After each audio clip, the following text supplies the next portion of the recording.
नमस्कार दोस्तों, स्वागत है आपका आपके अपने चैनल समरी शेल्फ पर। मैं हूं आपका दोस्त और आज हम एक ऐसी किताब के बारे में बात करने जा रहे हैं जिसने लाखों लोगों की जिंदगी बदल दी है। इस किताब का नाम है एज अ मैन थिंकेथ, जिसे जेम्स एलन ने 1903 में लिखा था। ये किताब इतनी छोटी है लेकिन इसके विचार इतने गहरे हैं कि ये आपके सोचने के तरीके को पूरी तरह बदल सकते हैं। जेम्स एलन कहते हैं, मन वो मास्टर शक्ति है जो आकार देती और बनाती है। मनुष्य मन है और वो हमेशा लेता है, विचार का उपकरण, और जो वो चाहता है उसे आकार देते हुए हजारों खुशियां, हजारों बुराइयां लाता है। वो गुप्त रूप से सोचता है और ऐसा होता है। उसका वातावरण बस उसका दर्पण है। इस किताब का उद्देश्य किसी भी विषय पर गहराई से बात करना नहीं है, बल्कि आपको ये दिखाना है कि आप खुद अपनी जिंदगी के निर्माता हैं। हमारे विचार ही हमारे चरित्र को बनाते हैं और हमारी परिस्थितियों को गढ़ते हैं। अगर हमने अब तक अनजाने में दुख और परेशानियों को बुना है, तो अब हम ज्ञान और खुशी को बुन सकते हैं। तो चलिए, बिना किसी देरी के शुरू करते हैं इस अद्भुत किताब की यात्रा। विचार और चरित्र, आप वही है जो आप सोचते हैं। दोस्तों, जेम्स एलन एक बहुत ही मशहूर कहावत से अपनी बात शुरू करते हैं। जैसा मनुष्य अपने हृदय में सोचता है, वैसा ही वह है। ये बात सिर्फ हमारी शख्सियत तक ही सीमित नहीं है, बल्कि ये हमारी जिंदगी की हर स्थिति और परिस्थिति पर लागू होती है। सीधे शब्दों में कहें तो आप सचमुच वही है जो आप सोचते हैं, और आपका चरित्र आपके सभी विचारों का कुल योग है। सोचिए एक पौधे के बारे में। वो बीज से निकलता है और बिना बीज के वो पौधा हो ही नहीं सकता। ठीक वैसे ही इंसान का हर काम उसके विचारों के गुप्त बीजों से निकलता है।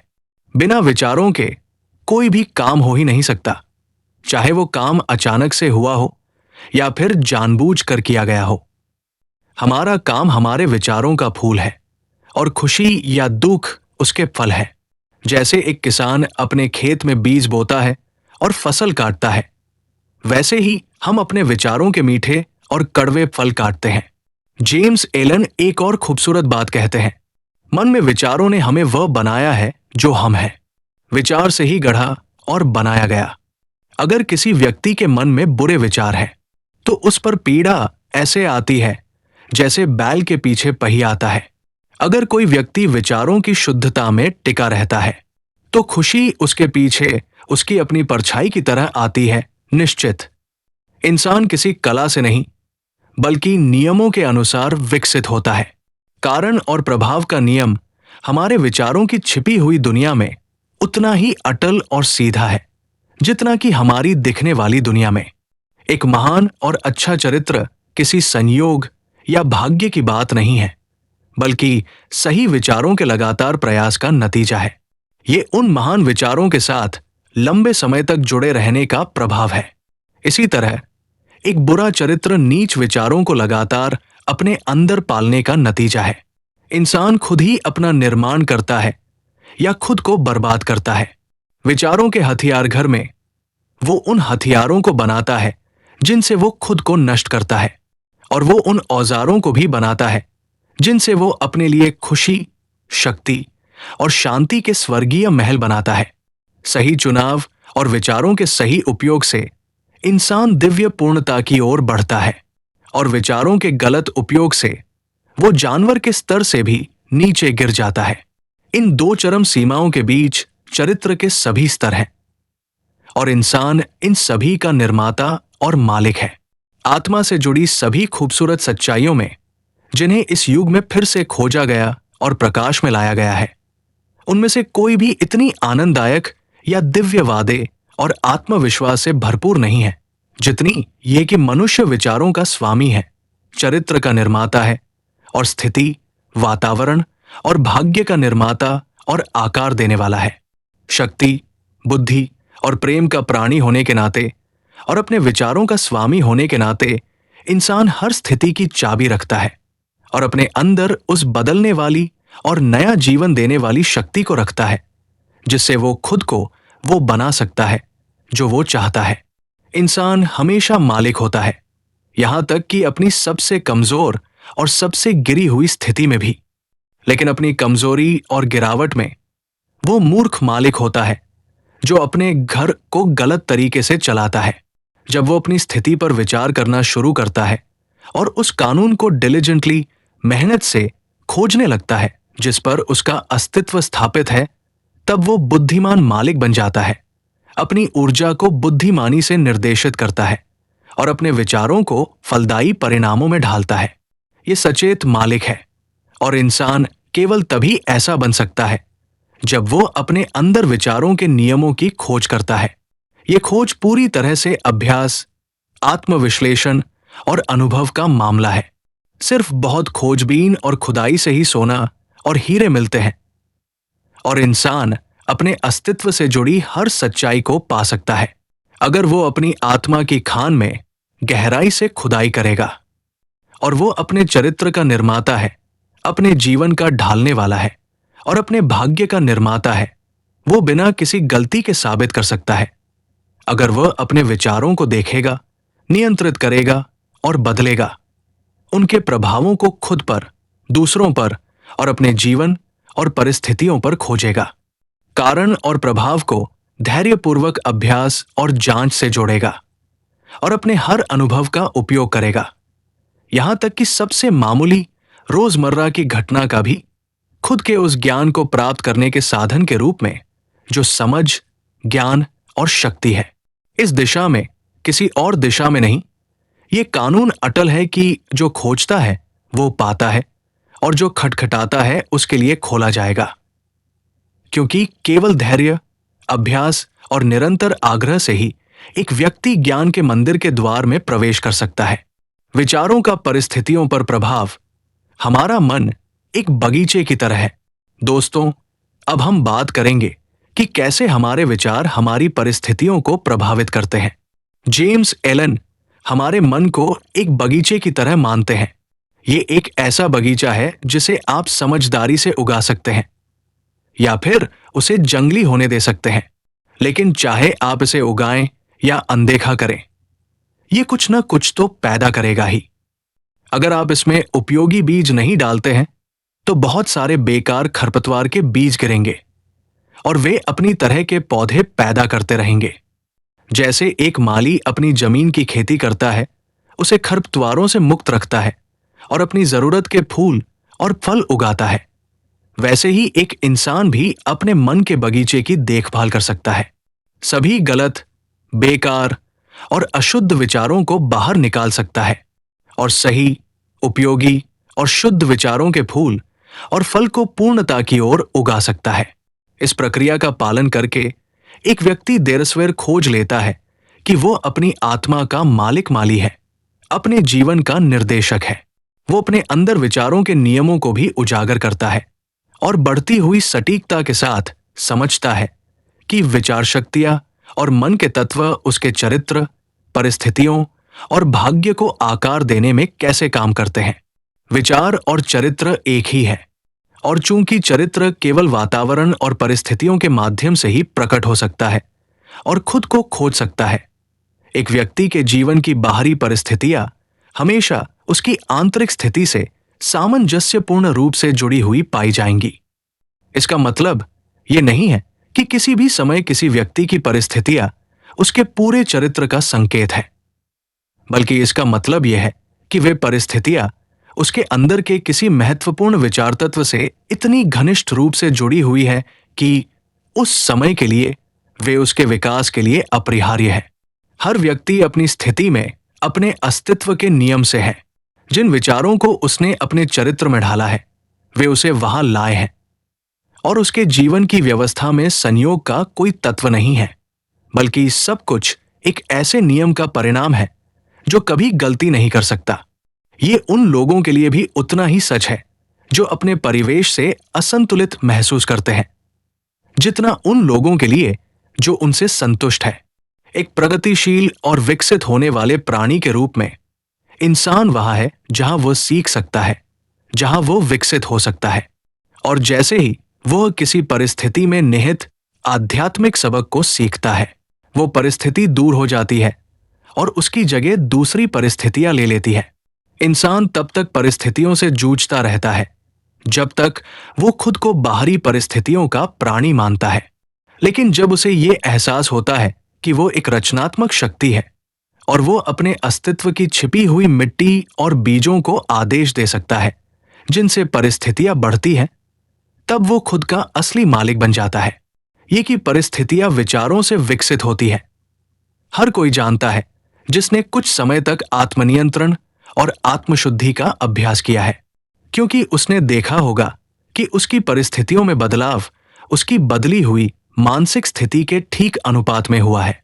ये इतना सच है कि जब कोई व्यक्ति अपने चरित्र में दोषों को दूर करने के लिए ईमानदारी से प्रयास करता है, तो वो तेजी से और उल्लेखनीय प्रगति करता है। वो तेजी से उतार चढ़ाव की एक श्रृंखला से गुजरता है। आत्मा उसी को आकर्षित करती है जिसे वो गुप्त रूप से पाले रखती है, जिसे वो प्यार करती है और जिसे वह डरती भी है। ये अपनी पोषित आकांक्षाओं की ऊंचाई तक पहुंचती है। ये अपनी असंयमित इच्छाओं के स्तर तक गिर जाती है। और परिस्थितियां वो माध्यम है जिसके द्वारा आत्मा अपना खुद का प्राप्त करती है। मन में बोया गया या गिरने दिया गया हर विचार बीज और वहां जड़ पकड़ने वाला अपना खुद का पैदा करता है, जो देरसवेर कार्य में खिलता है और अवसर और परिस्थिति का अपना फल देता है। अच्छे विचार अच्छे फल देते हैं, बुरे विचार बुरे फल।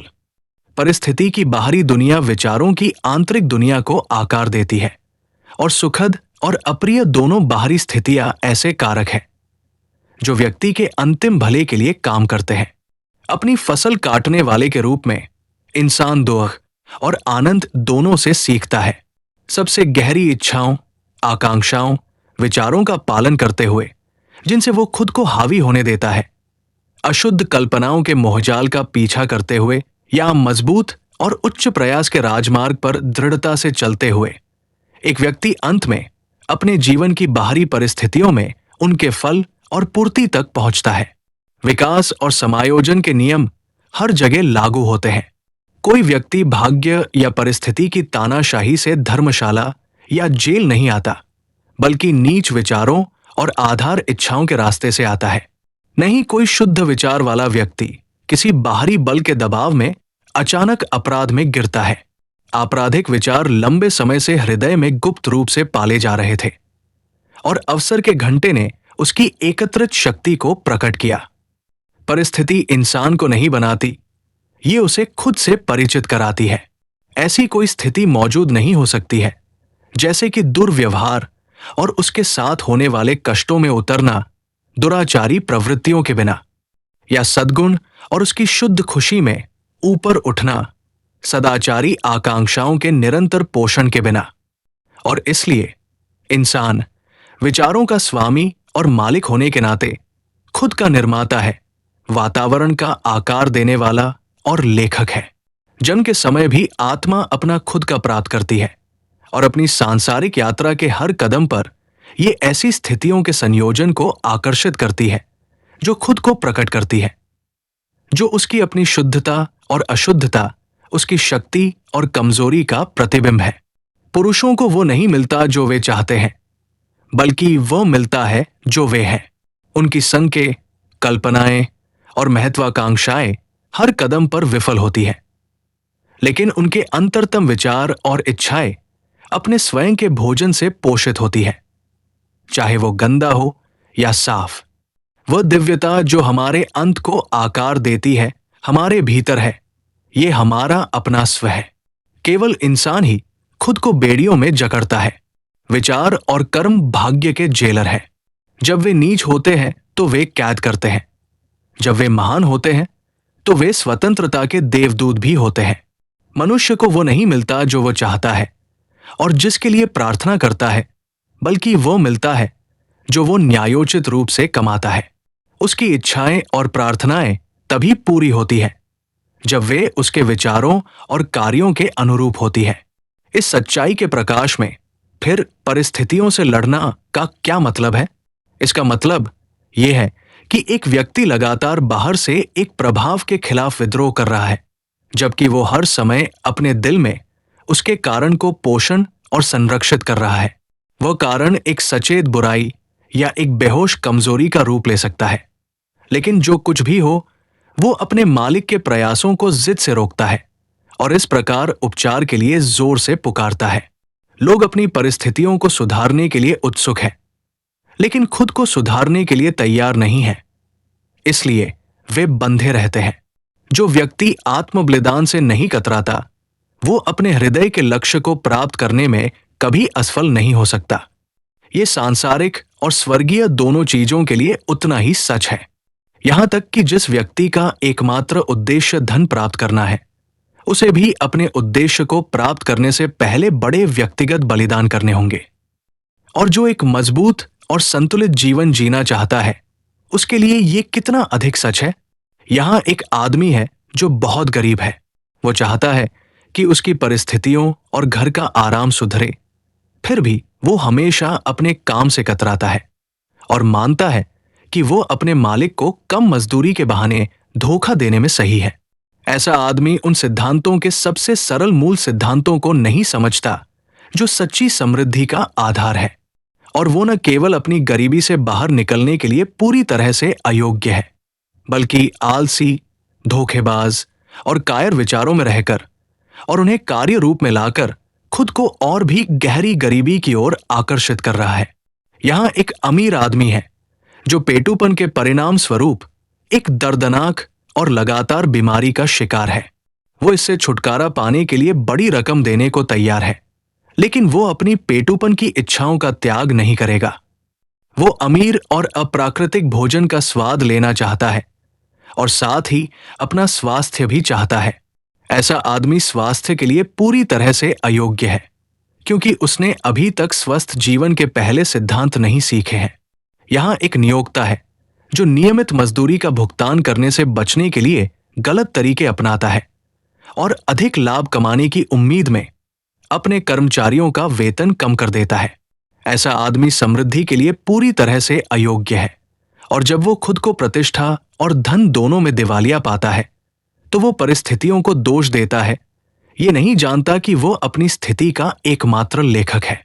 मैंने इन 3 मामलों को केवल इस सच्चाई के दृष्टांत के रूप में प्रस्तुत किया है कि इंसान अपनी परिस्थितियों का कारण है, हालांकि लगभग हमेशा अनजाने में, और ये कि एक अच्छे अंत का लक्ष्य रखते हुए वो उन विचारों और इच्छाओं को प्रोत्साहित करके अपनी उपलब्धि को लगातार विफल कर रहा है जो उस अंत के साथ सामंजस्य स्थापित नहीं कर सकते। ऐसे मामलों को लगभग अनिश्चित काल तक गुणा और भिन्न किया जा सकता है, लेकिन ये आवश्यक नहीं है, क्योंकि पाठक यदि वो ऐसा करने का संकल्प करता है तो अपने स्वयं के मन और जीवन में विचारों के कानूनों की कार्रवाई का पता लगा सकता है। और जब तक ये नहीं किया जाता है, तब तक केवल बाहरी तथ्य तर्क का आधार नहीं बन सकते। हालांकि परिस्थितियां इतनी जटिल हैं, विचार इतने गहरे जड़ जमाए हुए हैं और खुशी की स्थितियां व्यक्तियों के साथ इतनी भिन्न होती है कि किसी व्यक्ति की पूरी आत्मा की स्थिति, हालांकि वो खुद को ज्ञात हो सकती है, उसके जीवन के बाहरी पहलू से अकेले दूसरे द्वारा न्याय नहीं किया जा सकता है। एक व्यक्ति कुछ दिशाओं में ईमानदार हो सकता है, फिर भी कठिनाइयों का सामना कर सकता है। एक व्यक्ति कुछ दिशाओं में बेईमान हो सकता है, फिर भी धन प्राप्त कर सकता है। लेकिन आमतौर पर यह निष्कर्ष निकाला जाता है कि एक व्यक्ति अपनी विशेष ईमानदारी के कारण असफल होता है और दूसरा अपनी विशेष बेईमानी के कारण सफल होता है। ये एक सही निर्णय का परिणाम है जो मानता है कि बेईमान व्यक्ति लगभग पूरी तरह से भ्रष्ट है और ईमानदार व्यक्ति लगभग पूरी तरह से सदाचारी है। गहरे ज्ञान और व्यापक अनुभव के प्रकाश में ऐसा निर्णय गलत पाया जाता है। बेईमान व्यक्ति में कुछ प्रशंसनीय गुण हो सकते हैं जो दूसरे में नहीं होते, और ईमानदार व्यक्ति में घृणित दोष हो सकते हैं जो दूसरे में अनुपस्थित होते हैं। ईमानदार व्यक्ति अपने ईमानदार विचारों और कार्यों के अच्छे परिणाम प्राप्त करता है। वो अपने ऊपर उन कष्टों को भी लाता है जो उसके दोष पैदा करते हैं। बेईमान व्यक्ति भी अपने दुख और खुशी को प्राप्त करता है। ये मानव अहंकार के लिए सुखद है कि कोई अपने गुणों के कारण पीड़ित होता है, लेकिन जब तक एक व्यक्ति अपने मन से हर बीमार, कड़वे और अशुद्ध विचार को नहीं निकालता और अपनी आत्मा से हर पापी दाग को नहीं धोता, तब तक वो ये जानने और घोषित करने की स्थिति में नहीं हो सकता कि उसके कष्ट उसकी अच्छाई का परिणाम है, न कि उसकी बुरी गुणों का। और उस सर्वोच्च पूर्णता तक पहुंचने के रास्ते पर और उससे बहुत पहले ही वो अपने मन और जीवन में काम कर रहे उस महान कानून को पा लेगा जो बिल्कुल न्यायपूर्ण है और जो इसलिए बुराई के लिए अच्छा, अच्छाई के लिए बुराई नहीं दे सकता। ऐसे ज्ञान से युक्त होकर वो तब जान जाएगा, अपनी पिछली अज्ञानता और अंधत्व को देखते हुए, कि उसका जीवन है और हमेशा था न्यायपूर्वक व्यवस्थित, और उसके सभी पिछले अनुभव, अच्छे और बुरे, उसके विकसित होते फिर भी अविकसित स्वयं का न्याय संगत परिणाम थे। अच्छे विचार और कार्य कभी बुरे परिणाम नहीं दे सकते, बुरे विचार और कार्य कभी अच्छे परिणाम नहीं दे सकते। ये सिर्फ ये कह रहा है कि मकई से मकई के अलावा कुछ नहीं आ सकता, बिच्छू बूटी से बिच्छू बूटी के अलावा कुछ नहीं आ सकता। लोग इस कानून को प्राकृतिक दुनिया में समझते हैं और इसके साथ काम करते हैं, लेकिन कुछ ही इसे मानसिक और नैतिक दुनिया में समझते हैं। हालांकि वहां इसका संचालन उतना ही सरल और अटल है और इसलिए वे इसके साथ सहयोग नहीं करते। पीड़ा हमेशा किसी न किसी दिशा में गलत विचार का परिणाम होती है। ये एक संकेत है कि व्यक्ति खुद के साथ, अपने अस्तित्व के कानून के साथ असंतुलित है। पीड़ा का एकमात्र और सर्वोच्च उपयोग शुद्ध करना है, सभी बेकार और अशुद्ध चीजों को जलाना है। जो शुद्ध है उसके लिए पीड़ा समाप्त हो जाती है। कचरा हटाने के बाद सोने को जलाने का कोई उद्देश्य नहीं हो सकता, और एक पूरी तरह से शुद्ध और प्रबुद्ध प्राणी पीड़ित नहीं हो सकता। जिन परिस्थितियों में एक व्यक्ति पीड़ा के साथ मिलता है वे उसकी अपनी मानसिक असामंजस्य का परिणाम है। जिन परिस्थितियों में एक व्यक्ति आनंद के साथ मिलता है वे उसकी अपनी मानसिक सामंजस्य का परिणाम है। आनंद भौतिक संपत्ति नहीं, सही विचार का माप है। दुख भौतिक संपत्ति की कमी नहीं, गलत विचार का माप है। एक व्यक्ति शापित और अमीर हो सकता है, वो धन्य और गरीब हो सकता है। आनंद और धन तभी एक साथ जुड़ते हैं जब धन का सही और बुद्धिमानी से उपयोग किया जाता है, और गरीब आदमी तभी दुख में गिरता है जब वो अपने भाग्य को अन्यायपूर्ण रूप से थोपा गया बोझ मानता है। दरिद्रता और भोग विलासिता दुख की दो चरम सीमाएं हैं। वे दोनों समान रूप से अप्राकृतिक हैं और मानसिक विकार का परिणाम है। एक व्यक्ति तभी सही स्थिति में होता है जब वो एक खुशहाल, स्वस्थ और समृद्ध प्राणी होता है, और खुशी, स्वास्थ्य और समृद्धि आंतरिक और बाहरी के सामंजस्यपूर्ण समायोजन का परिणाम है, यानी व्यक्ति का अपने परिवेश के साथ। एक व्यक्ति तभी इंसान बनना शुरू करता है जब वो रोना और कोसना बंद कर देता है और अपने जीवन को नियंत्रित करने वाले छिपे हुए न्याय की तलाश शुरू कर देता है। और जैसे ही वो अपने मन को उस नियामक कारक के अनुकूल बनाता है, वो दूसरों को अपनी स्थिति का कारण मानना बंद कर देता है और खुद को मजबूत और महान विचारों में बनाता है। परिस्थितियों के खिलाफ किक करना बंद कर देता है, लेकिन उन्हें अपनी अधिक तेजी से प्रगति के लिए सहायता के रूप में उपयोग करना शुरू कर देता है और खुद के भीतर छिपी शक्तियों और संभावनाओं को खोजने के साधन के रूप में उपयोग करना शुरू कर देता है। कानून भ्रम नहीं, ब्रह्मांड में हावी सिद्धांत है। न्याय अन्याय नहीं, जीवन की आत्मा और पदार्थ है। और धार्मिकता भ्रष्टाचार नहीं, दुनिया के आध्यात्मिक शासन में ढालने और चलने वाली शक्ति है। ऐसा होने पर इंसान को बस खुद को सही करना है ताकि वो ये पाए कि ब्रह्मांड सही है, और खुद को सही करने की प्रक्रिया के दौरान वो पाएगा कि जैसे ही वो चीजों और अन्य लोगों के प्रति अपने विचारों को बदलता है, चीजें और अन्य लोग उसके प्रति बदल जाएंगे। इस सच्चाई का प्रमाण हर व्यक्ति में है, और इसलिए ये व्यवस्थित आत्मनिरीक्षण और आत्मविश्लेषण द्वारा आसानी से जांच की जा सकती है। एक व्यक्ति अपने विचारों को मौलिक रूप से बदल दे और वो अपने जीवन की भौतिक परिस्थितियों में होने वाले तीव्र परिवर्तन से चकित रह जाएगा। लोग सोचते हैं कि विचारों को गुप्त रखा जा सकता है, लेकिन ऐसा नहीं हो सकता। वे तेजी से आदत में क्रिस्टलीकृत होते हैं और आदत परिस्थिति में जम जाती है। विचारों का शरीर और स्वास्थ्य पर प्रभाव। दोस्तों, अब हम बात करेंगे कि हमारे विचारों का हमारे शरीर और स्वास्थ्य पर क्या असर होता है। हमारा शरीर हमारे मन का सेवक है। ये मन के आदेशों का पालन करता है, चाहे वे जानबूझकर चुने गए हों या अपने आप व्यक्त हुए हों। अवैध विचारों के इशारे पर शरीर तेजी से बीमारी और क्षय में डूब जाता है। वहीं आनंदमय और सुंदर विचारों के आदेश पर यह युवावस्था और सुंदरता से सराबोर हो जाता है। बीमारी और स्वास्थ्य परिस्थितियों की तरह ही विचारों में निहित है। बीमार विचार एक बीमार शरीर के माध्यम से खुद को व्यक्त करेंगे। डर के विचार एक आदमी को गोली की तरह तेजी से मार सकते हैं और वे लगातार हजारों लोगों को उतनी ही निश्चितता से मार रहे हैं, हालांकि कम तेजी से।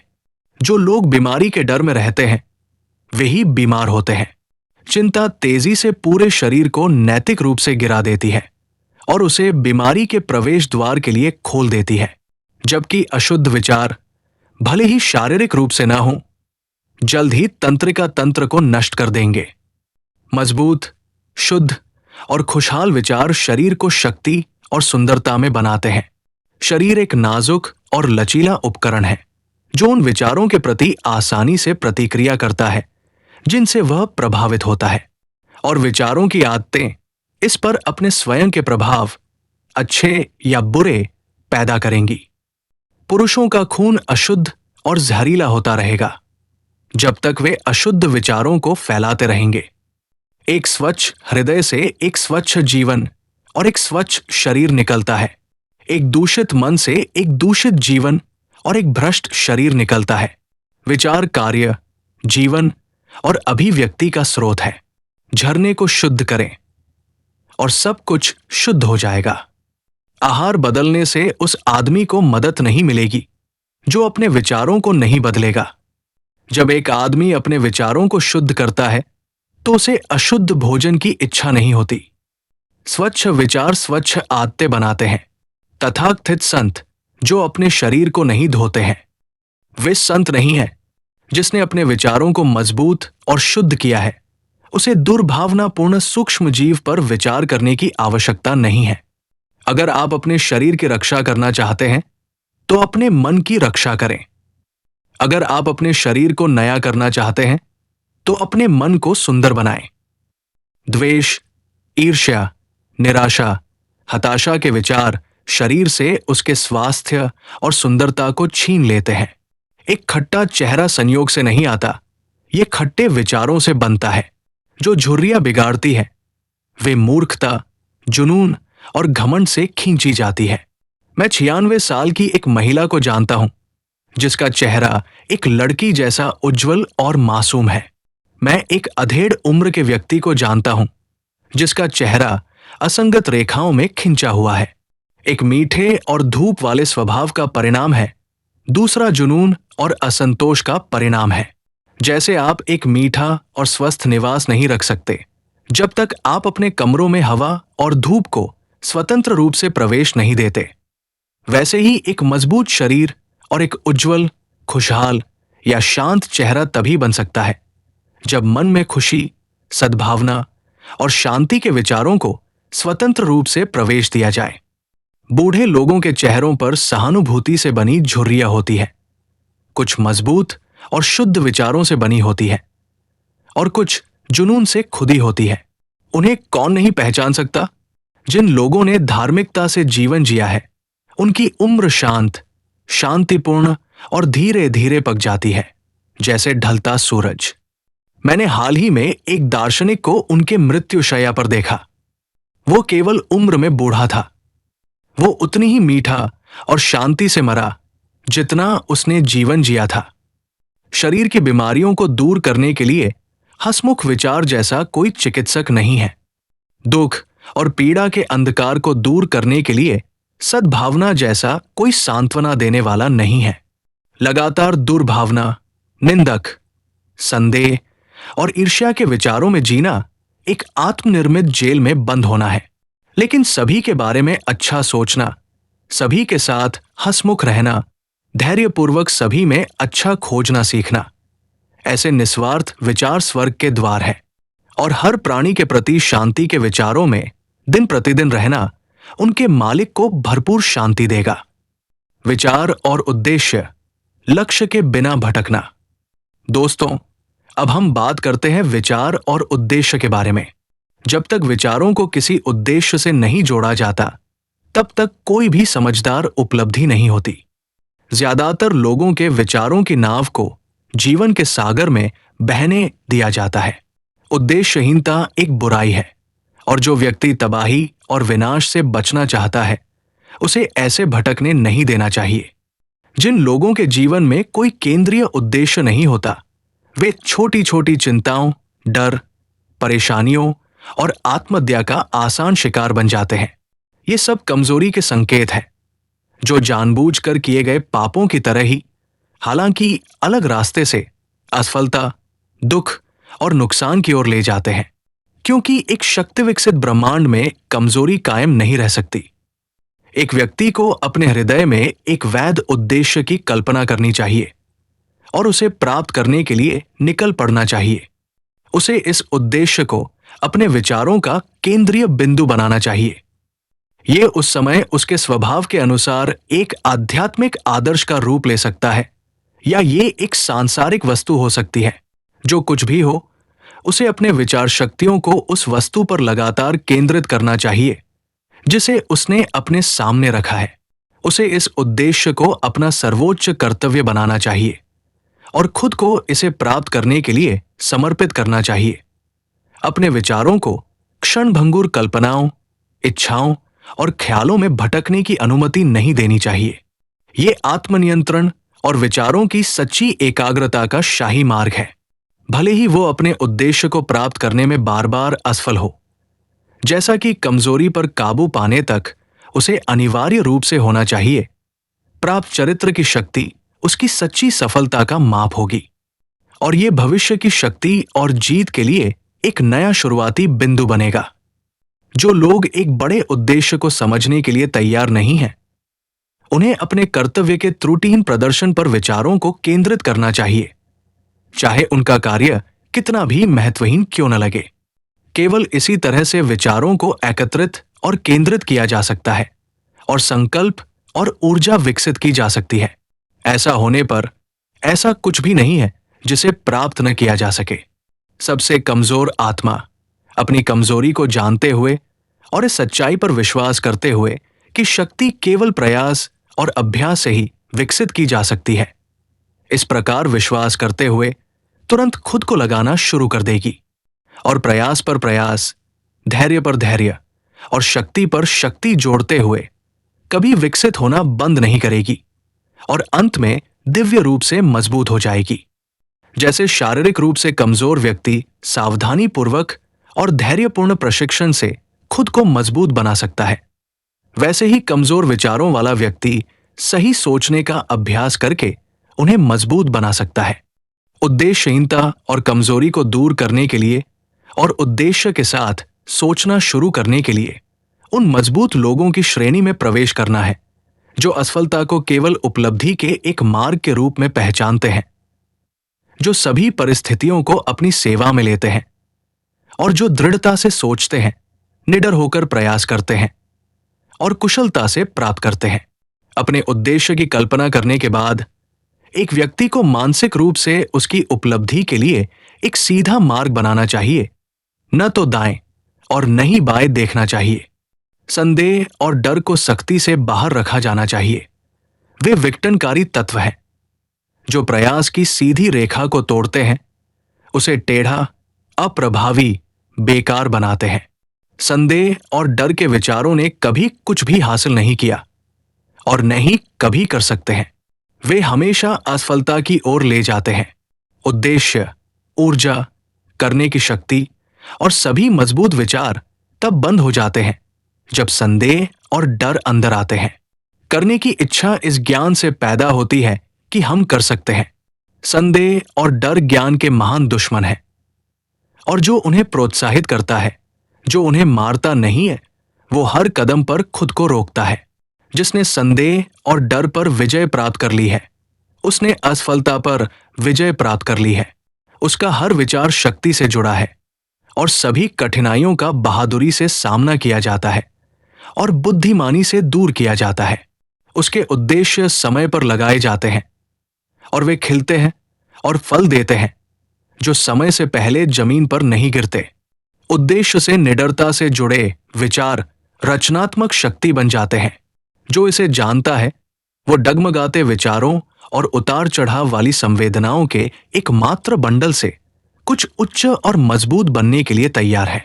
जो ऐसा करता है वो अपनी मानसिक शक्तियों का सचेत और बुद्धिमान संचालक बन गया है। उपलब्धि में विचार का महत्व। दोस्तों, अब हम जानेंगे कि किसी भी उपलब्धि में विचारों का क्या महत्व है। जेम्स एलन कहते हैं कि एक इंसान जो कुछ भी हासिल करता है और जो कुछ भी हासिल करने में नाकाम रहता है, वो सीधे तौर पर उसके अपने विचारों का परिणाम है। एक ऐसे न्यायपूर्ण ब्रह्मांड में जहां संतुलन खोने का मतलब कुल विनाश होगा, व्यक्तिगत जिम्मेदारी पूरी तरह से हमारी अपनी होनी चाहिए। एक आदमी की कमजोरी और ताकत, शुद्धता और अशुद्धता उसकी अपनी होती है, किसी दूसरे की नहीं। वे उसके द्वारा खुद पैदा होती है, किसी और के द्वारा नहीं, और उन्हें केवल वही बदल सकता है, कोई दूसरा नहीं। उसकी स्थिति भी उसकी अपनी है, किसी और की नहीं। उसका दुख और उसकी खुशी अंदर से उत्पन्न होती है। जैसा वह सोचता है वैसा ही वह है, जैसा वह सोचता रहता है वैसा ही वो रहता है।